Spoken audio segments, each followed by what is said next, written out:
Hello everyone, ఈ mini vlog వచ్చేసి సోమవారం రోజు మార్నింగ్ మినీ వ్లాగు. ఈరోజు నాగుల చవితి పండగ ఉంటుంది.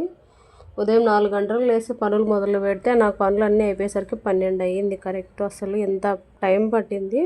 అక్కడికి ముందు రోజే పూజ కోసం అన్నీ నీట్గా రెడీ చేసి పెట్టేస్తున్నాను. ఫొటోస్ అన్నీ క్లీన్ చేసి పెట్టేసుకుని పూజా సామాన్లు అన్నీ కడిగి పెట్టేసుకున్నాను.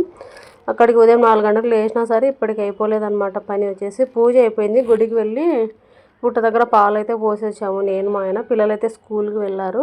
ఇంకా తర్వాత వంట వచ్చేసి ఈరోజు అన్నం పప్పు చేశాను. టిఫిన్కి అన్నం వండాను కదా, కొంచెం చింతపండు పులిహోర అయితే కలిపేసాను. పిల్లలు తిని స్కూల్కి వెళ్ళారు. ఇంకా పిల్లలు వచ్చేలోపు మళ్ళీ ఇంకా అన్నం అయితే కొంచెం వండాలి. పప్పు అయితే ఉంది, పచ్చిమిరపకాయల పప్పు చారులాగా జోరుగా చేశాను అనమాట, బాగుంటుంది అనేసి. ఇంక ఇదిగోండి అన్నం అయితే ఇంక ఉదయం వండింది తీసి పెట్టాను, సరిపోదు. పిల్లలు వచ్చేలోపు మళ్ళీ కొంచెం వేడివేడిగా వండుదాంలే అనేసి ఇంకా బియ్యం కడిగి పెట్టేసేయాలి. ఈ సామాన్లు అన్నీ కడగాలి. ఇల్లంతా ఒకసారి కసులు కొట్టేసేయాలి. బట్టలు ముందు రోజు ఉతికినవన్నీ మడత పెట్టేసి ఐరన్ చేయాల్సినవి ఉన్నాయి, అవి ఐరన్ చేసేసేయాలి. ఇంకొన్ని బట్టలు వాషింగ్ మిషన్లో వేసాను అనమాట, అవి తీసి ఆరేసుకోవాలి. ఈ పనులన్నీ అయిపోయేసరికి నాకు టైం వచ్చేసి 1 అయ్యింది. ఇంకా బయట గడప కూడా ఇలా నీట్గా కడిగి ముందు రోజే కడిగి పెట్టేశాను.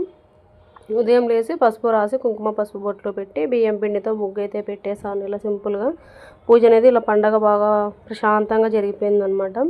కానీ పిల్లల్ని గుడికి తీసుకెళ్ళింటే బాగుండేది. ఇంకేం చేస్తావు, పిల్లలు అయితే స్కూల్కి వెళ్ళారు.